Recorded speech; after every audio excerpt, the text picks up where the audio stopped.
საქართველოს პირველი ლედი ამერიკის შეერთებულ შტატებში ვიზიტს განაგრძობს. ამ წუთებში თამარ ბაგრატიონი იმყოფება მელანია ტრამპის მიწვევით თეთრ სახლში მიღებაზე. მანამდე კი ამერიკის შეერთებულ შტატებში მდებარე ქართულ ეკლესიას წმინდა გიორგის ხატი შესწირა. ანა ბერძენიშვილი გვერდება პირდაპირ ეთერში.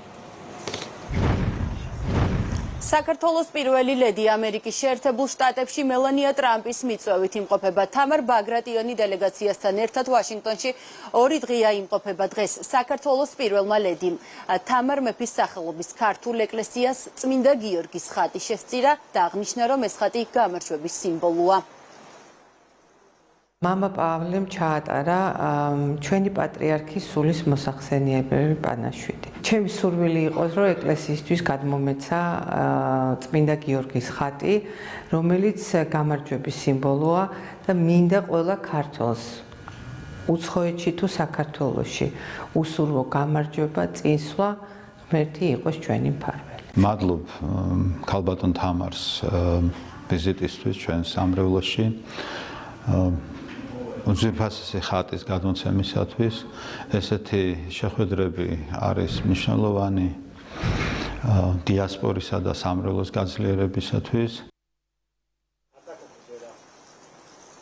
სამიტის სახელწოდებით ერთად უკეთესი მომავლისთვის დასრულებულია. ღონისძიების მთავარი მიზანი ბავშვების ინტერესების დაცვა ციფრულ ეპოქაში და მათთვის უსაფრთხო გარემოს შექმნა იყო. ღონისძიებას ესწრებოდა დელეგაცია საქართველოდან. მელანია ტრამპმა მისასალმებელ სიტყვაში აღნიშნა, რომ მნიშვნელოვანია სამიტში მონაწილე ქვეყნების ერთობა, რათა საზოგადოება გაერთიანდეს იდეის გარშემო, რომელსაც ბავშვების კეთილდღეობაზე ზრუნვა ეწოდება.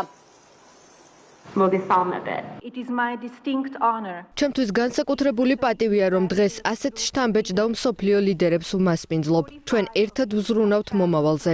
ჩვენი მისია, რომ ბავშვები ტექნოლოგიებისა და განათლების დახმარებით გავაძლიეროთ მიღწევადია.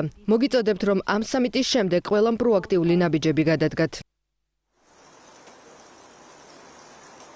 საქართველოს პირველი ლედი ამერიკის შეერთებულ შტატებში განათლების მინისტრის მოადგილესა და საქართველოს პარლამენტის განათლების კომიტეტის თავმჯდომარესთან ერთად იმყოფება. სამიტში მონაწილეობას იღებდა 45 ქვეყნის წარმომადგენელი. საქართველოს პირველი ლედი ვიზიტის ფარგლებში ორმხრივ შეხვედრებს გამართავს.